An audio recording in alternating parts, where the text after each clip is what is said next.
Kalau kamu ingin luka batinmu disembuhkan, hatimu dipulihkan, sehingga kamu bisa berdoa dengan lebih baik, kamu harus belajar untuk mengampuni.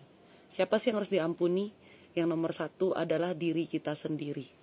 Kenapa kita harus mengampuni diri kita ya? Padahal kan orang lain yang nyakitin kita. Kok malah diri kita yang harus diampuni? Kalau kita tidak bisa mengampuni diri kita, bagaimana kita mau mengampuni orang lain? Karena dengan mengampuni diri kita, berarti kita sadar bahwa yang membuat diri kita terluka sebenarnya adalah diri kita sendiri. Dengan memendam emosi-emosi yang negatif di dalam hati kita.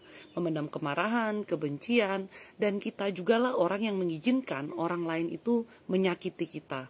Hidup ini kan seperti amplas, kita saling menggesek satu sama lain selama kita masih berhubungan dengan manusia lainnya.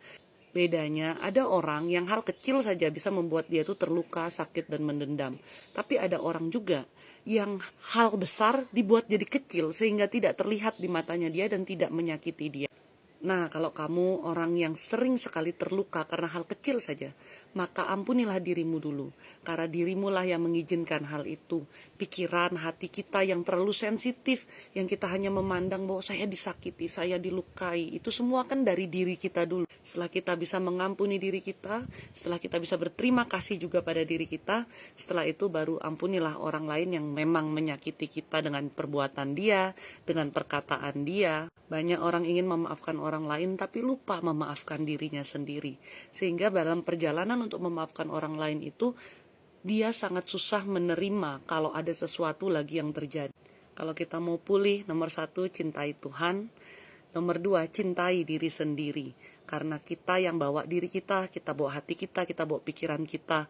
Kita mau dilukai, kita mau membenci, kita mau marah, itu tergantung diri kita. Apakah kita izinkan emosi negatif itu masuk dan menguasai kita?